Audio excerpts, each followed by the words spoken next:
Welcome to Wednesday Wash. Welcome to Wednesday Wash. We definitely need to clean that up. Tully Adventurers, explore. On Wednesdays, we spend our morning cleaning. Jennifer cleans the inside of the trailer, and I clean our truck. As a celebration of having clean living spaces, we play games and tell stories. If you pay attention, you may notice that Jennifer's stories are usually about face-to-face relationships, while my stories are about shoulder-to-shoulder relationships. Maybe this is generally how men and women each differently build relationships. What do you think? Let's play this game and start with Jennifer's story. Alright. I'll shuffle. What is the story that you're going to tell us today? Okay, so today's story is about learning how to sew.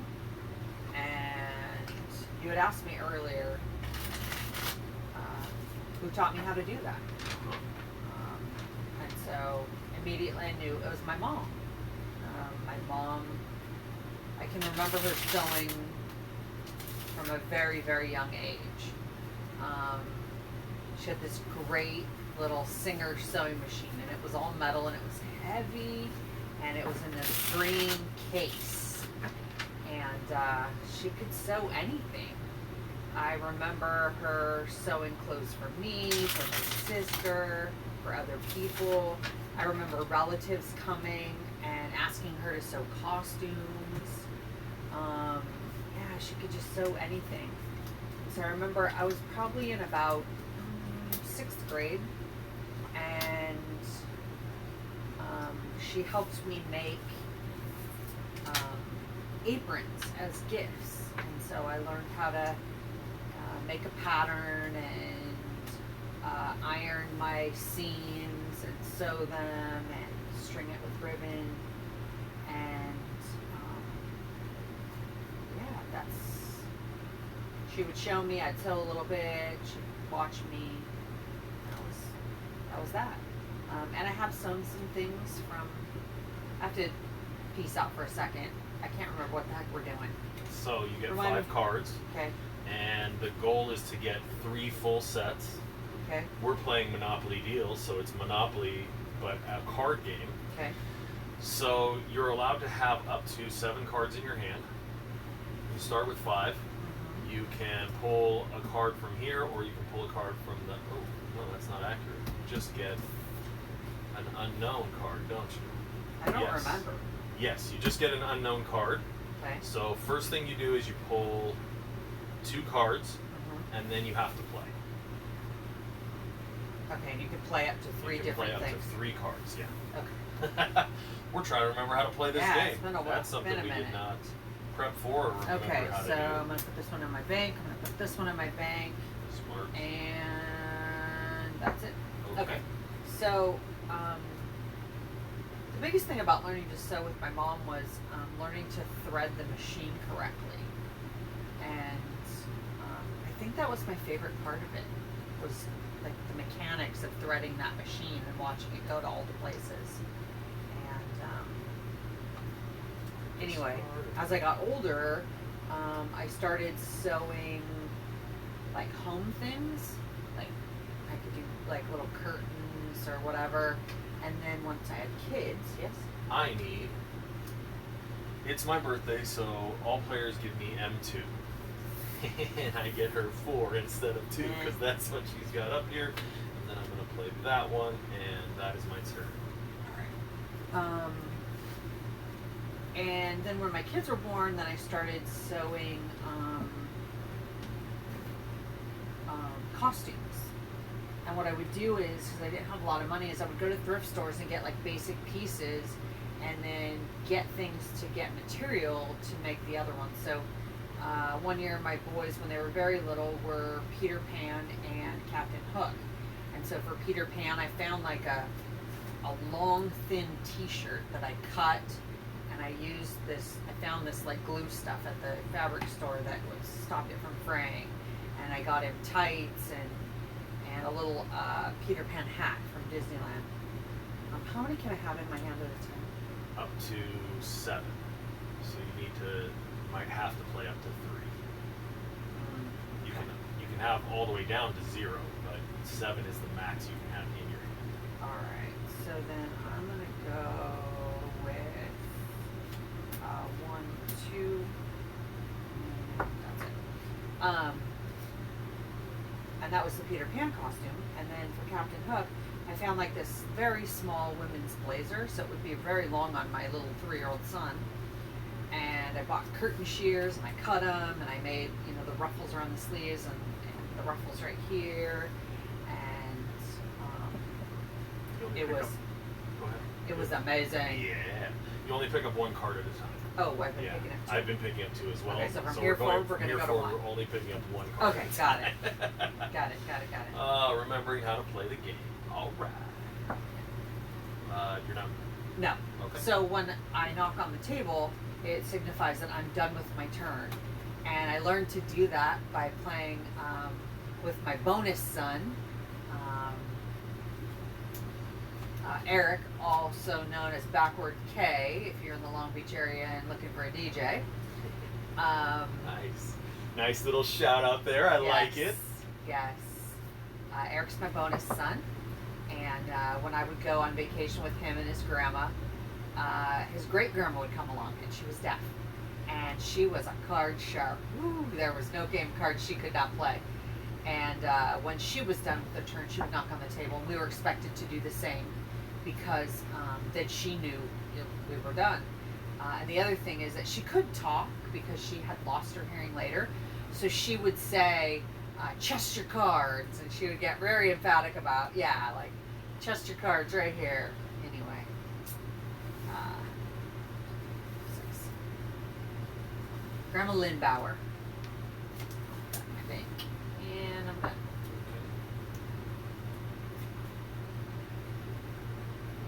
I'm going to do a slide deal, which means I get to steal one of your properties, and I'm going to steal this one and put it right there.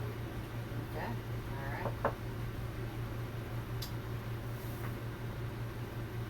Any more from that story?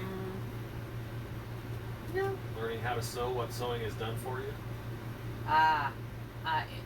Learning how to sew helped me with my concept of being able to look at something and visually take it apart into its pieces and put it back together, which is funny because that same skill played out when I became a hairdresser. I have to be able to look at a picture, take it apart into all of its pieces, and then put it back together. 7. I'm gonna go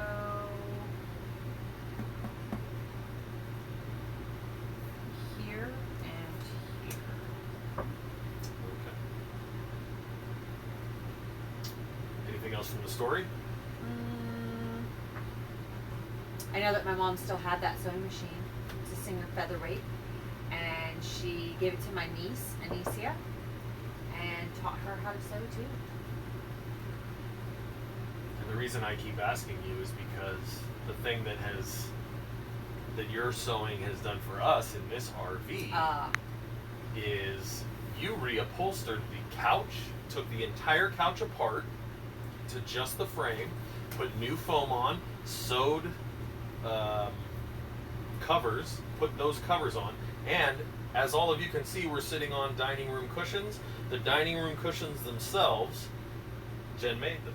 Yeah, I did. She cut the foam, she sewed the covers together, and that was all because your mom taught you how to sew. Absolutely. I sewed the curtains. I figured out, what we were going to do with them.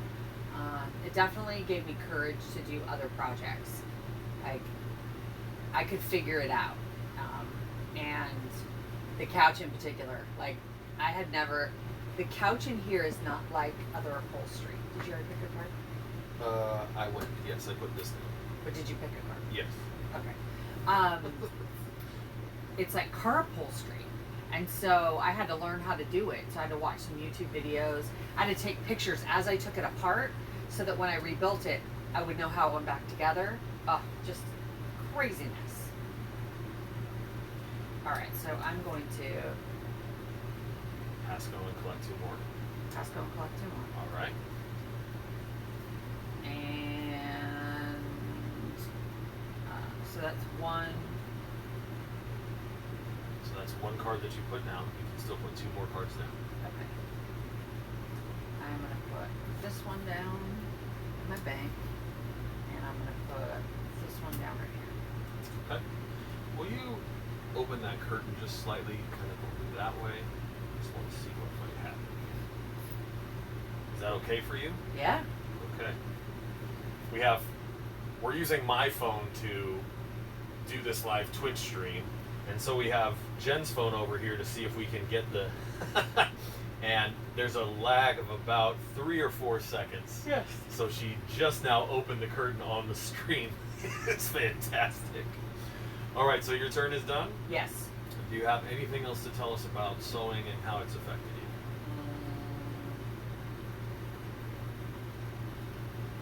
I think it started my willingness to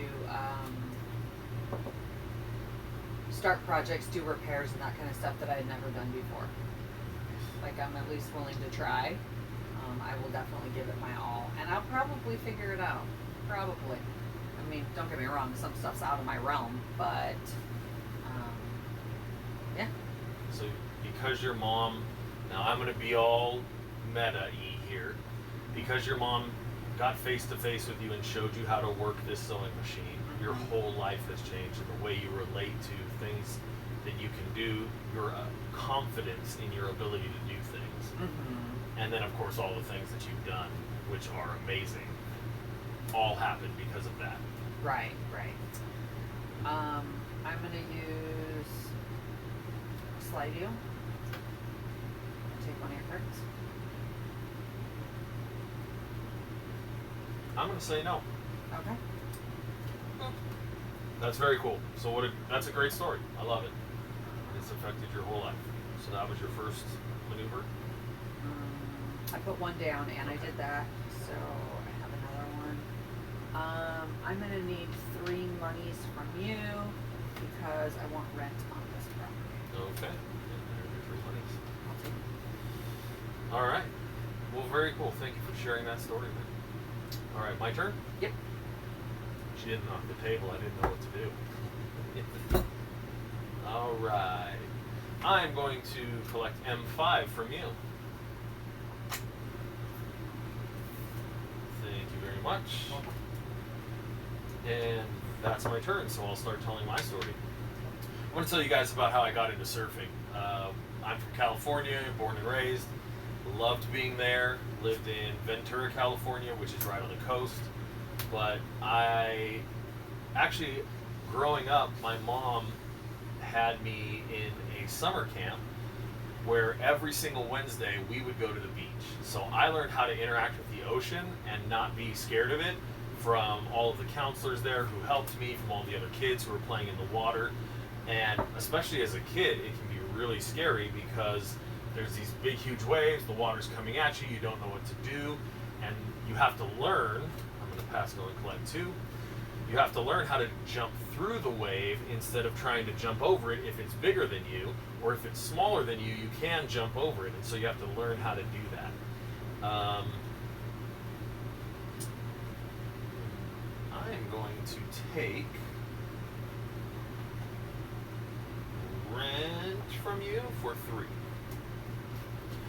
So I learned all that, and then once I got into high school, a friend of mine, it was my junior year of high school, and a friend of mine gave me a short board. It was a lightning board. It was 6'2". It was from like the 70s, so it was about 3.5, 4 inches thick.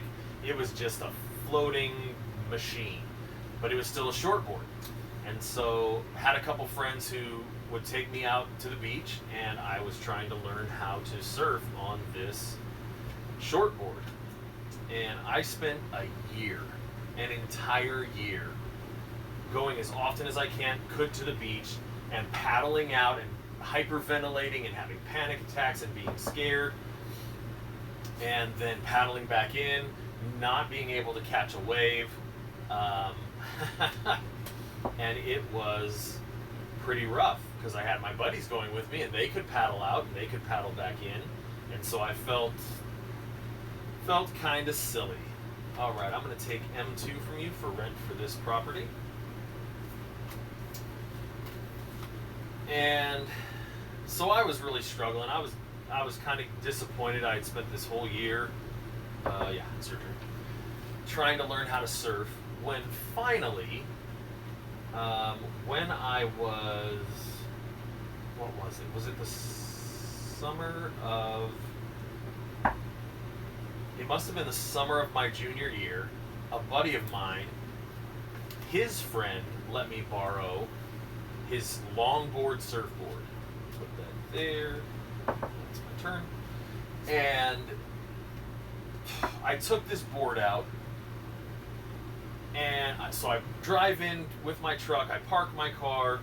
I take this board out. And I just do one paddle with both hands.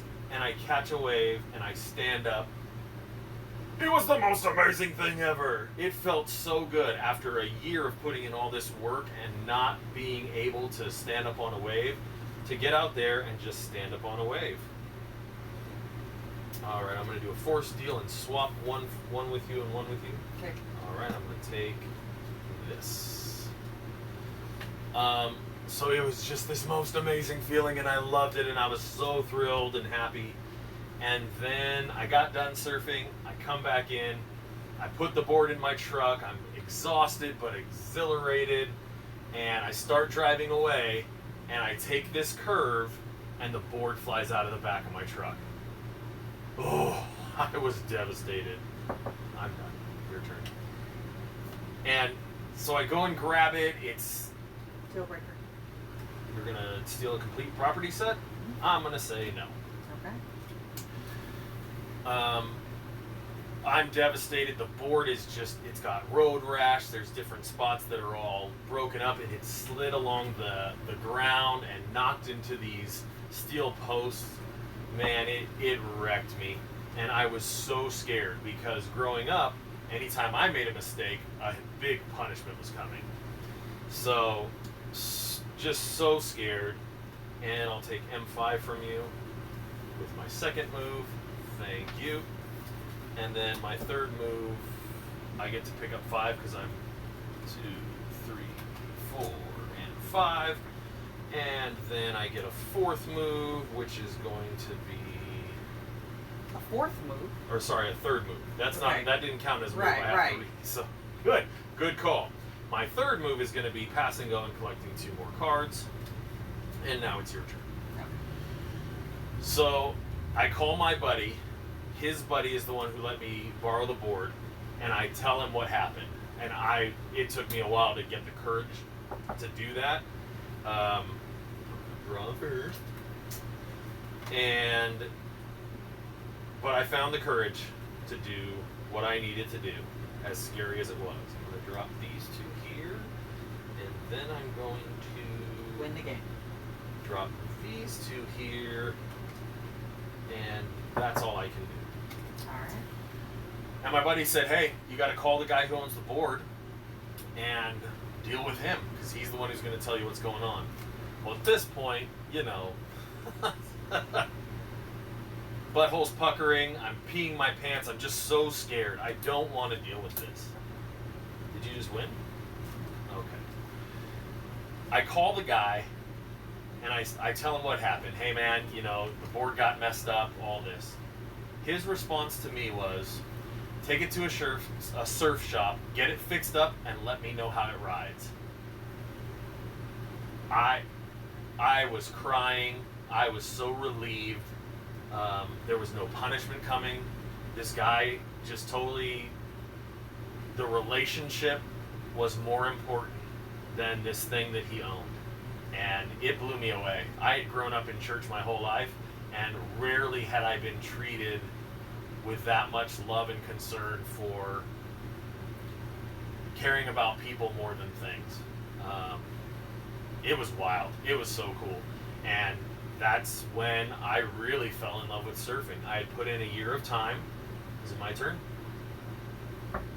I had put in a year of time trying to figure out how to do this thing. And I need rent from you for 5.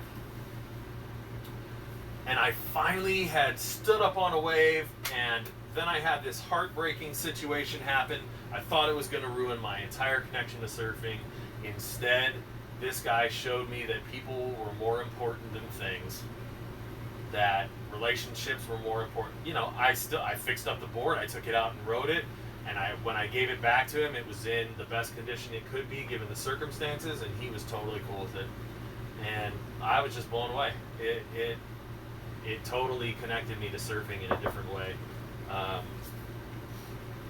And I spent 20 years of my life surfing, loving every minute of it. And there's a bunch more stories that are going to come from surfing and what it's meant to me and what it's done for me, all the people it's connected me to. Can I get two from you? Yes, absolutely. That card, though, goes here, not over there. My bad. So, man, yeah, just the adventures that we get to go on because people care about us enough to, you know, show us some love. It's really cool. All right, I'm going to pass, go and collect two more. And then I'm going to drop that, and I win. Woo! Good job. Good game. Good game.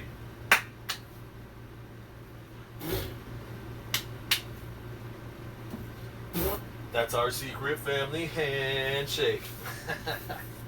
And it's your turn to... You want to keep playing?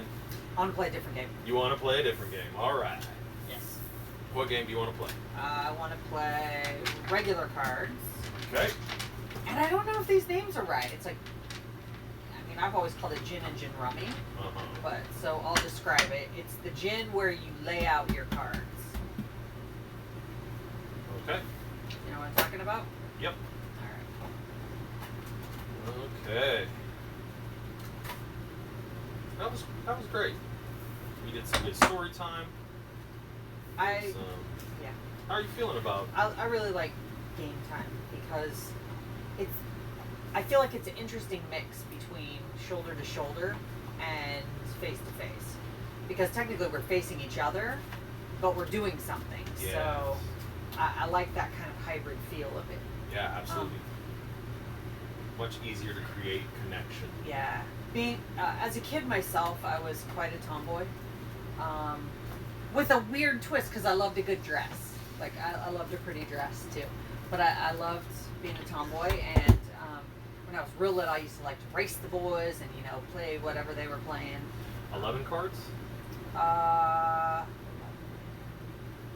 Are we putting them down in collecting? No, it's 7 on this Seven, one because okay. we can add to it. Yeah, it's 7 cards. Okay. It's Gotcha. 11 cards in the other one because you keep. Anyway, and so, shoulder to shoulder time was something I experienced my whole life as well. So, I can at least relate and understand the difference. Yeah. So I want to make a distinction here. Yeah. Just because you're doing something doesn't make it shoulder to shoulder time. So for instance, you and your mom were doing sewing. Right. You were learning how to sew. But face-to-face time means, like, as you're sewing, she's going to look at you and connect with you face-to-face. for sure. And that helps you learn how to For sure. to sew. Shoulder to shoulder time is the two of us are looking out at something we're going to conquer together or do together. So it's not competition. And playing cards like this is actually still face-to-face time because we're looking at each other. Okay. Shoulder-to-shoulder time is we see the same vision of what we're going to... So Monday maintenance, when we work on the RV together, that's generally speaking going to be shoulder-to-shoulder time. So it would be more like when I would have gone out with one of my guy buddies and we would have gone surfing. Yeah. That would have been shoulder to shoulder time. Or if you've ever gone bowling, like you're all looking at the same end goal, Right. right? Face-to-face time can still be pretty. All of it can be competitive. Yeah. But sure. playing cards and things like that are usually you're gonna look at each other while you're doing it. Whereas shoulder to shoulder, there's something out here. You have a vision of something you're trying to accomplish together, perhaps. Okay. we can make more distinctions about that as we go, because it can be a pretty confusing concept. But for me personally, and as a guy, shoulder to shoulder time is how I feel connected to other people. We're all watching the same thing, we're all enjoying the same thing. Whereas face-to-face time is much more difficult for me. It just doesn't feel like like connection for me. It feels like we're actually adversaries, and we're facing each other so that we will compete against each other. Interesting.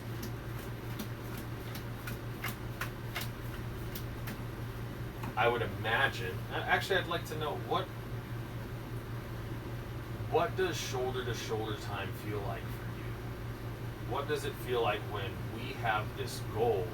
Does it feel like we're connecting in a relational way, or does it feel more like it can feel like we're connecting, but does it feel like the same kind of connection as when we're facing? No, excuse me. Oh, it's a different kind of connection.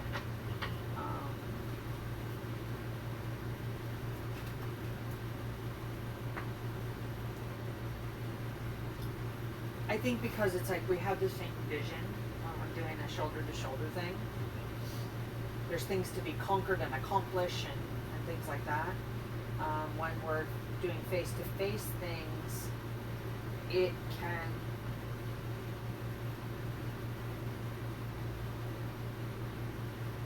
it's more likely to talk about personal things. Okay. That not that can't happen on both sides, but when we're doing something and we both have that same goal and there's an accomplishment, something we're trying to accomplish, it's harder to have that, like there needs to be more focus on it. So it's like intermittently we can have conversation. So I'm going to say it seems like it's a lighter level of conversation. Okay. Or it's so intermittent it can only get so deep. Right. Because there's that's not the focus of it. Where when we're face to face, it's hard for that to not be the focus of it if we're looking at each other. So it makes me think about growing up in church in youth group.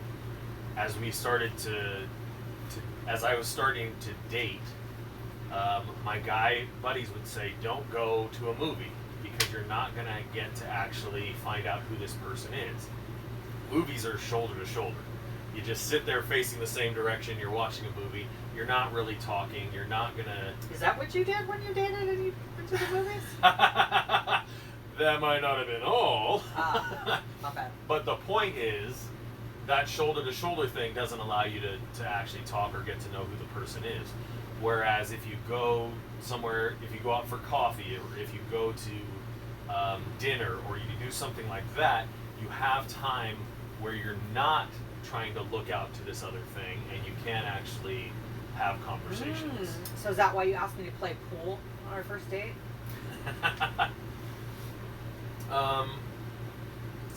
Felt a little safer. Yeah, absolutely. It does feel safer for me to do something that's more shoulder to shoulder, or has a little competitive aspect. It's also how I relate. So if I'm going to ask someone to relate to me, I'm going to ask them to go surfing or go to the movies, and then afterwards we'll talk about the movie. When we go surfing, afterwards we're going to talk about what surfing was like. So for guys, the conversation isn't the primary thing. Doing something together is the primary thing, and afterwards you talk about what it was like to do that thing. So it's still not going to be emotional talk unless it's the emotion of, we conquered this thing, we did good, it's so exciting, or man, I missed that wave, and it could have been so much better if I had just caught that one wave. And that is where, as guys, we connect with each other. Okay, we're capable of doing this thing, and that's what respect is. We know we're capable of doing this thing, so even when we didn't achieve it, we can respect each other because we're capable. Whereas, and that's what shoulder to shoulder is all about. You get to go first. We need a Discord. Oh, okay. You start with a discard? Yes, we Oh, do. right, because you can pick it up. Cool. It's funny that you say that about playing a game.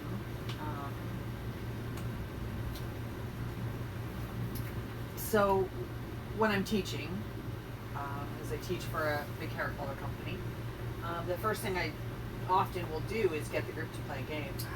And have them play a couple rounds of it. And then my point is that often the way you show up to a game is the way you show up to life. Some people are very quiet and reserved and will kind of wait to see how things happen before they'll jump in and play. Other people are like directors, like they'll direct you. You go here, you go here, you do this. Other people are just shitty about it. They're just, my word is pissy. They're just pissy about playing, like, meh. Anyway, and so I always say at the end, I always make this little joke, like, on a first date, you want to get to know somebody quick, play a game with them. Because often the way they play a game is the way they'll show up to life. So you learn a lot about that. Good thing we played pool, because I felt like it told me quite a bit about you. Interesting. Generally speaking, ooh, nice. Get it. Generally speaking, if you want to feel connected to someone, is it easier for you personally to talk to them face to face and then go do something? I know you just mentioned that doing some kind of competitive activity tells you a lot about them. But do you want to do the competitive activity and then talk about it afterwards? Or would you prefer to have a conversation, kind of get to know at least a few little things about someone and then go do that competitive thing? Yeah, I want to know just a few things first. Before I go do that. Absolutely. So I like to observe people. I really do. I love people watching. And so, it gives me the opportunity to do that by playing some kind of game. But also, I think I need that whole conversation first. So having the conversation allows you to feel safe, feel connected, kind of get an idea of how you're going to relate to this person. It actually lets me calm down. Right. So that's a feeling of safety, right? Yeah. You're coming in with, I don't know what's going to happen, this is a strange situation, and then by having a conversation, you get to get a feeling of safety that allows you to then go do things with the person. For sure. Okay. And what I'm suggesting is for females, that's how it works. But for men, we feel safe with someone else if we go do something first, and then we feel safe enough to talk about it. It's like Jimmy Evans talks about, for women to have physical connection requires a lot of golf games. In golf, you yell for and then you play. So golf games are what's necessary for a woman to feel able to be safe physically. For men, if you want us to be emotional with you or have conversation with you, we need the golf game of something physical first. That's what connects us in to be prepared to have the safety to be emotional. Before I go surfing with someone, I'm not probably going to be able to go, yeah, woo, this is cool. But after we've gone surfing together, in fact, after the first time we go surfing together, we figure out if we're going to be friends, and then I'm totally cool with geeking out about anything, because we've built this rapport physically of doing something physical that makes me feel safe around this person. We know what each other's capable of. We know what we're willing to do. We know how much how much courage the other person has, and that's going to define how much I'm willing to relate to that person. So on our first date playing pool, we met at the place. We talked a little bit, which was my way of making some space for you and hopefully making you feel a little safer being with me.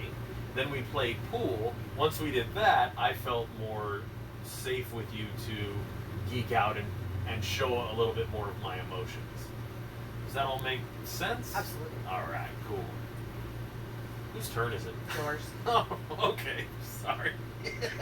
Got excited about all this talking stuff because I feel safe with you Thanks. for the most part. I don't feel safe about this move I'm about to make. You need to draw a card. I did already. Oh, okay. It was this card. Okay. So there you go. Cool.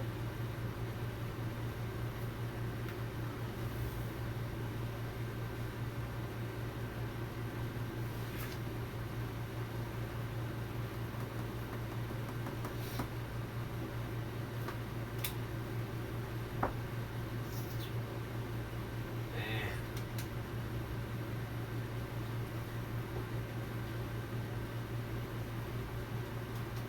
I love playing this game. I've been playing this game since I was a kid. Ooh, I remember when I learned how to play this game. Tell the story. Um, You don't have to if you don't want to. I'm separating out the stories. Ah, gotcha.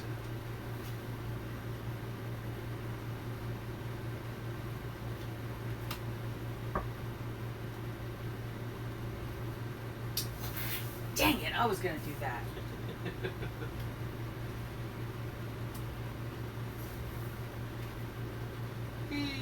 I just picked up a bunch of cards. Okay. Okay, so I actually learned how to play a game called Crazy Eights. That's what I was thinking of. And I learned to play that when I went with my great grandparents. 7 on you, 9 on you, and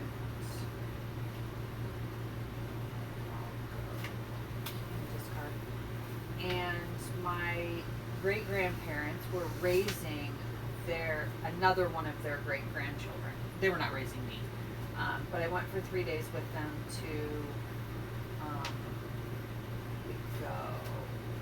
went to San Simeon, which is up by Hearst Castle, in their motorhome. My great grandpa had a big Class A motorhome, and went with them, and my cousin, who was about 4 or 5 years older than me, taught me how to play Crazy Eights, taught me how to shuffle cards, and we played that whole time. We just kept playing cards over and over and over. It was really fun. And her name, she had the most interesting name to me. Her name's Felicia. Nice. She was a beautiful girl too. I remember she had really fair skin and really long dark hair. Just beautiful. I'm pretty blessed to have grown up with so many great grandparents. My family's all very young, and so definitely blessed that way.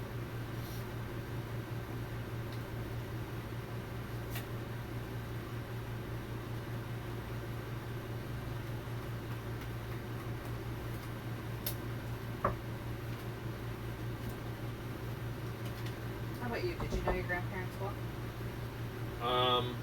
I grew up a lot with my grandparents on my mom's side because my mom and dad got divorced when I was 2. My mom left my dad to me and my brother, and my grandparent, her parents, were the ones who let us stay with them as she was getting back on her feet after that happened. So we spent a lot of time with your turn with those grandparents and living at their house and all of those kinds of things. So my grandpa was from Texas. My grandma was from Arkansas. They had moved out in that Dust Bowl era to California. And Right?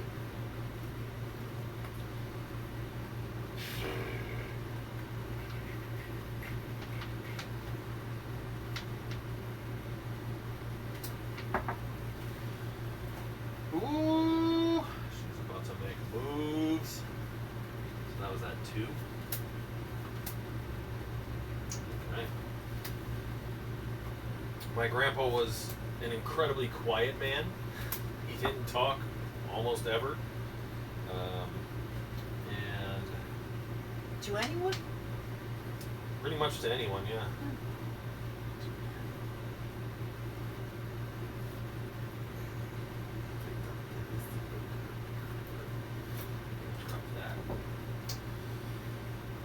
My grandma was the loud, crazy one. Not crazy per se, but you know, you get one person who's quiet and the other one who's loud. My grandma was the louder one. And I did finally get to meet my dad's side of the family eventually, which was very nice.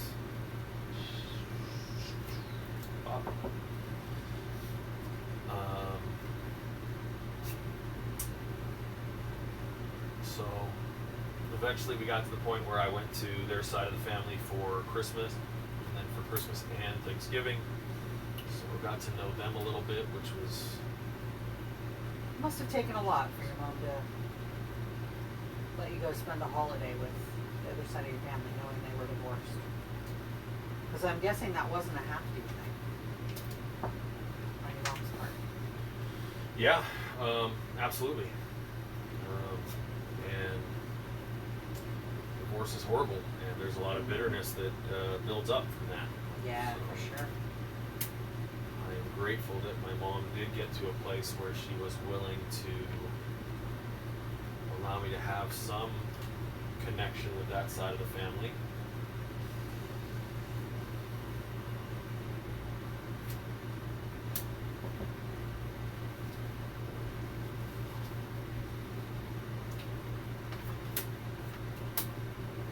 The three keys of I'm getting my butt kicked.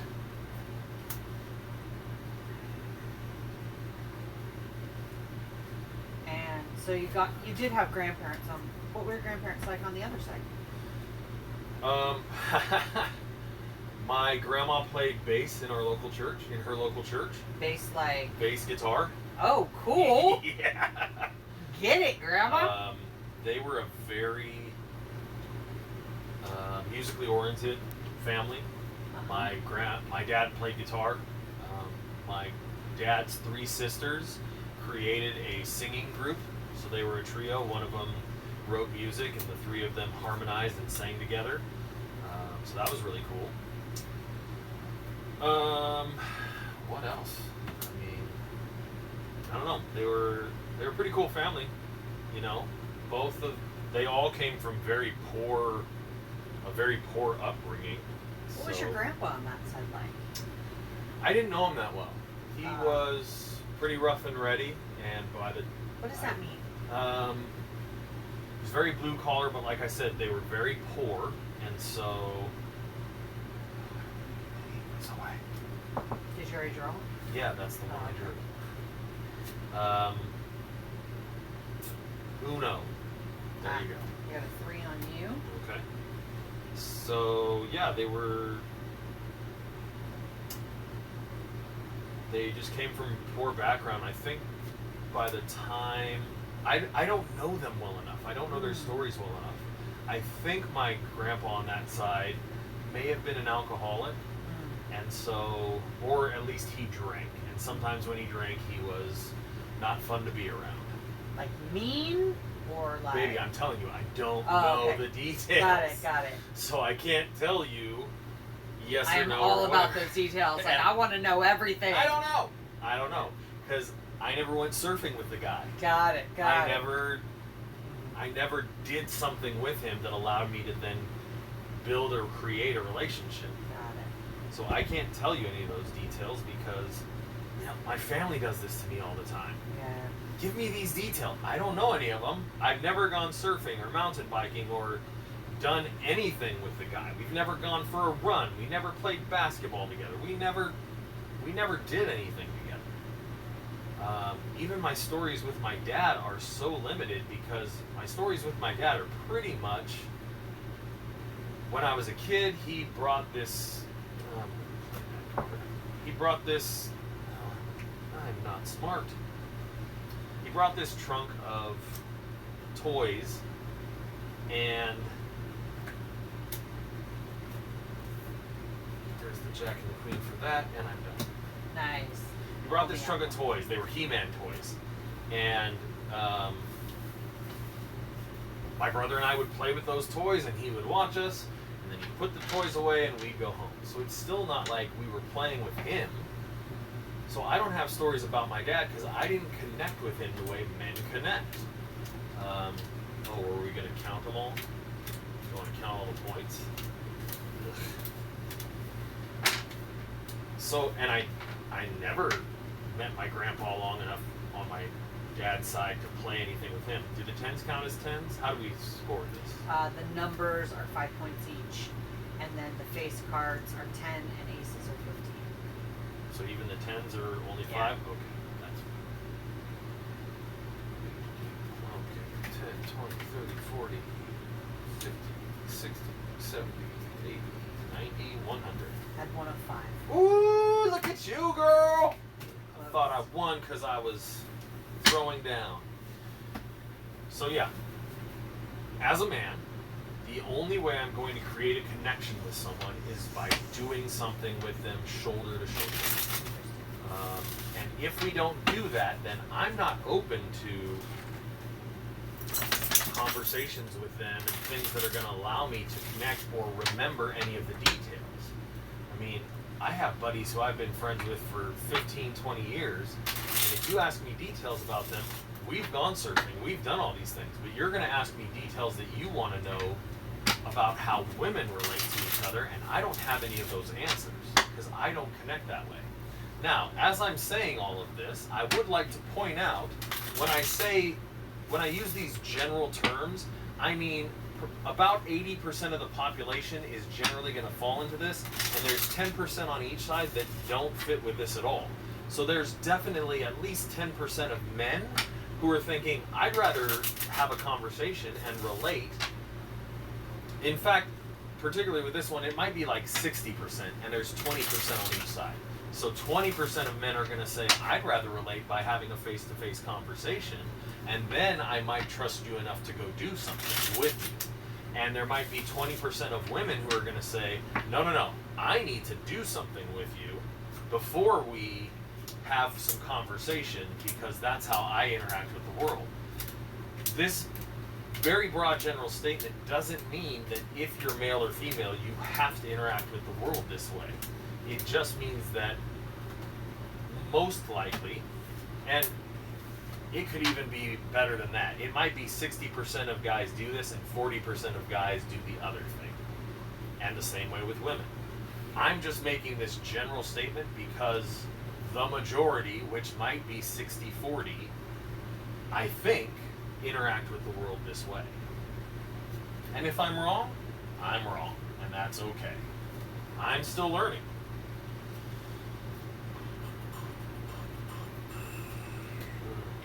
Moving some cards around,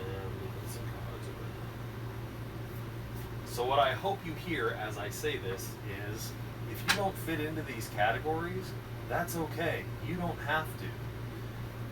What helps me feel safe is that I use this category as a starting point, and then each individual person I meet is going to be something totally different.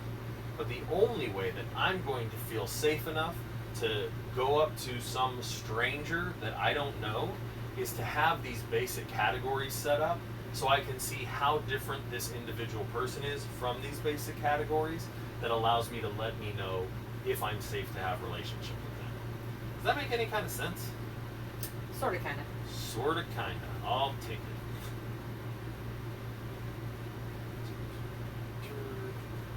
I grew up with a lot of grandparents. Yeah? A lot. So, wow, dang. That? In my basic setup of grandparents, Make sure you... in my basic set of grandparents,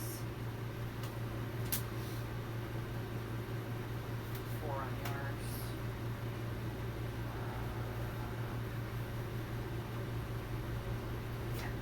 yours.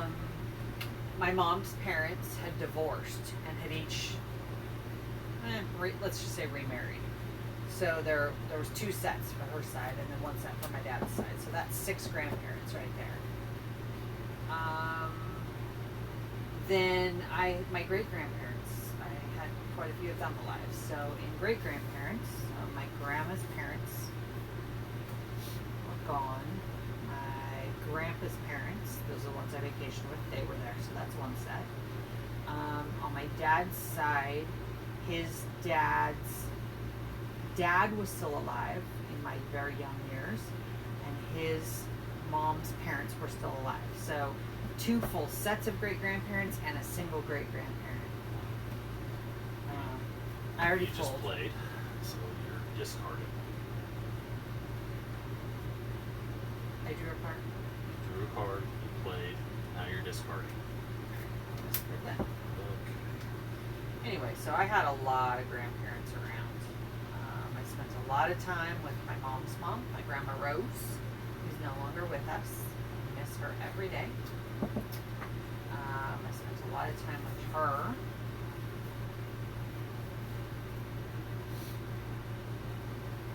Give me just a second. I gotta check these out. So we've got 2s, jacks, 4s, 7, 8, 9 going here. Alright.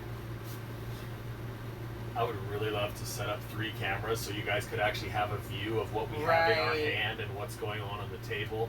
Still have a view of us, and then be able to see from each side who has what and what's going on. Right. Some point maybe we'll be able to set that up. Like a poker game, how they do that? Yeah, like the World Series of Poker. Something along those lines. Yep. I don't like any of my options right now. Alright. Woo! Taking it all down. Okay.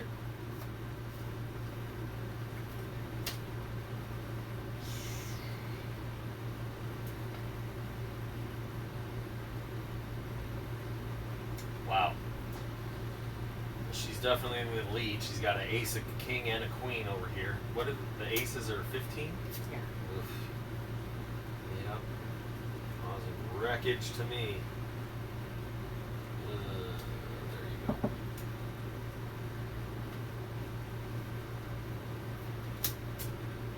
Of course. Now with all those cards, you're gonna throw down.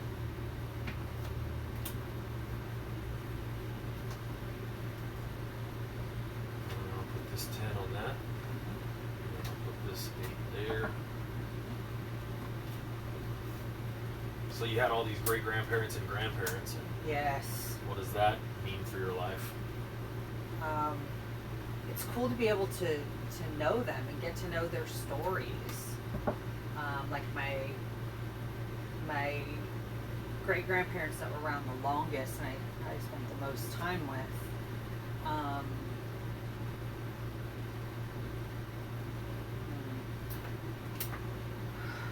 That would be my grandma and grandpa Garcia, so my dad's mom's parents. Oh, nice. Not really, because you're. Yeah, but look, I had an ace in my hand. That might be helpful. I got an ace to count this. Anyway, that would be my little nana and my tata. And when I say little, I'm not kidding. My little nana came to my shoulder as an adult.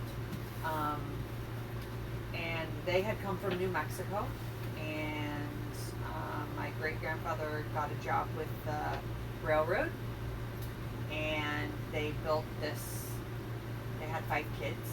They built this house kind of on the corner, and built that up out of scraps and all kinds of stuff. Built it themselves, and then saved enough money, and next door built a really nice house. You've been there. We went to go see a family Christmas there one time. That was my great grandparents' house. Unfortunately, though, as the neighborhood grew around them, a juvenile detention center went in across the street, and then kind of the other side of that was Kern Medical Center, and so the neighborhood deteriorated. But the house is beautiful, even still. My great grandmother was a great cook. She took care of many of her grandkids and great grandkids. And that house was always like impeccably clean. I distinctly remember like the faint aroma of Clorox in the bathroom. Bleach. Yes. Nice. Count your cards. So when I say poor, here's the things that I just remembered. My grandparents on my mom's side worked for the Limonera Ranch. My my grandpa was in the Army and then worked as a civilian contractor. Well, my grandma worked on this ranch, like picking fruit, boxing fruit, things like that, so that they could save enough money to finally buy a house. And that was their big dream, and they finally did it. So they went from having nothing and being these poor dirt farmers, basically, to being able to own a house. But it took them most of their life. They saved and saved and saved for most of their life. Probably a good 30 years together. Wow. Saving money so that they could have a house. So when I hear people say that they should be able to buy a house, I just laugh to myself. Who told you that you should be able to buy a house? Have you worked for 30 years budgeting? They had 4 kids. Have you worked for 30 years? You have kids, you're married, you're putting all this money away to try to eventually buy a house, and then you get to have a home? Or have you been out of college for 2 years and you think that for some reason you deserve to have a house? I don't ever understand that because of that. And on my dad's side, I know that at some point they lived in Rio Mesa, which is in Oxnard, right next to Ventura, and they literally lived in a teepee. They literally lived in a tent. And there were 5 kids and the mom and the dad. And they lived in a teepee until they saved enough money to finally eventually, I don't know if my grandparents on that side ever owned a home. When I met my grandma, she was living in an apartment. She and my grandpa had been divorced, and I do know that her kids were able to work really hard and buy houses, but it was the same type of thing that my grandparents on my mom's side went through. 10, 20 years being married, putting money away, working together, working hard. All of it was so they could get a house and have a family and kids. But still, 10 or 20 years putting all of this together so they could get that. It wasn't like they started working and 2 years later Right. they had a home. Right. You know, they didn't make that kind of money, and they didn't have any money from previous generations. Right. You know, no one paid for them to go to college. Yeah. I don't know if any of my dad's side of the family, his brothers and sisters and himself, I don't think any of them went to college. My one aunt was self-employed as a caterer. My other aunt was self-employed as a hairstylist. My dad worked odd jobs, tree cutting and things like that. I'm not sure what my Uncle Bill did, but I think he probably worked in like welding or things like that. And then I actually don't know what my other aunt did for a living, but I don't know if any of them ever went to college. And they worked hard in the trades and built up this life, and their goal was to own homes, and so they got married and built those dreams and that kind of life. Yeah, so thanks for asking. It took me a while to process back through. Yeah. Let me see if my memory can catch even some random little connection point. But I'm curious now. You won't know this name, but I'm curious how old your grandparents that worked at the Limonera Ranch, how old they were when they bought their house. It'd be an interesting thing to know. Sure. For me. Yeah. Excellent. Well, we hope you've enjoyed this time with us. Thanks for washing. Ew, that's dirty. Tell the adventurers, explore. Have a great day, you guys.